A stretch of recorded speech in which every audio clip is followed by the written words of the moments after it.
नानी की कहानी। एक छोटे से गांव में एक बूढ़ी नानी रहती थी। नानी का नाम था राधा।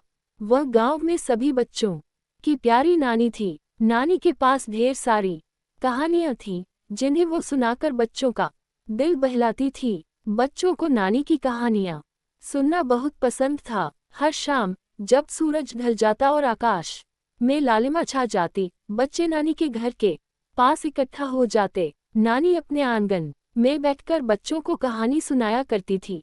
नानी की कहानियां सिर्फ मनोरंजन ही नहीं करती थीं, बल्कि उनमें जीवन के कई महत्वपूर्ण सबक भी होते थे। एक दिन नानी ने बच्चों को एक राजा की कहानी सुनाई।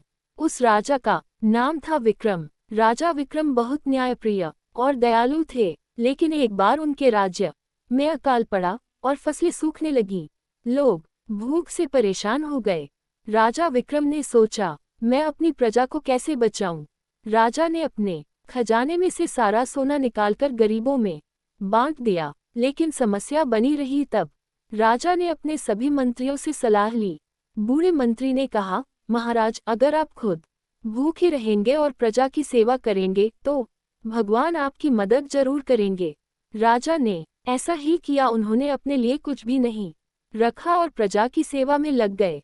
कुछ ही समय बाद बारिश होने लगी और फसलें फिर से लहलहाने लगीं। लोग खुशहाल हो गए। राजा विक्रम ने दिखा दिया कि सच्ची सेवा ही सबसे बड़ा धर्म है। नानी की इस कहानी ने बच्चों के मन में गहरी छाप छोड़ी। उन्होंने समझा कि दूसरों की मदद करना सबसे बड़ा पुण्य है। नानी की कहानियां बच्चों के जीवन को सजीव करती थी और उन्हें सही रास्ते पर चलने की प्रेरणा देती थी। इसी कारण से नानी गांव में सभी की प्रिय थी।